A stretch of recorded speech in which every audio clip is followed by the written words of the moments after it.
আসসালামু আলাইকুম, সবাই কেমন আছেন? আশা করি ভালো আছেন। আলহামদুলিল্লাহ আমিও ভালো আছি। তো আজকে রোজা সেহরি করার জন্য ঘুম থেকে উঠলাম। ঘুম থেকে উঠে একটা মুখ টুক ধুইলাম, ফ্রেশ হইলাম। আমার সাথেরটারও ডাক দিলাম, উঠলো। ওইটা ভাগ করলাম।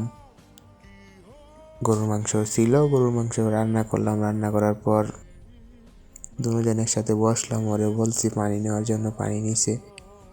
তো প্রবাসে কতটুকু ভালো লাগে আর কতটুকু মজা লাগে এটা তো কি বলবো। বাংলাদেশে খাইলে তো অনেক ভালো লাগে, স্বাদ লাগে, ফ্যামিলির সাথে একসাথে বইসা খাইতে পারি। এদেশে তো এত স্বাদ নাই। তো আমি আমার সাথে আরেকজন দুজনই খাইলাম, গরুর মাংস নিলাম, খাওয়া দাওয়া করলাম। তরকারিটা এত স্বাদ হই নাই, বাংলাদেশের মতো বেশি স্বাদ হই না। বাংলাদেশ তো যে কোনো তরকারির অনেক স্বাদ হই, এদেশে এত স্বাদ হই না। তো খাওয়া দাওয়া আস্তে আস্তে খাওয়া দাওয়া শেষ করলাম। শেষ করার পরে রুমে আবার কলা ছিল, তো একটা কলা নিলাম, নিয়ে কলাটাও খাইলাম।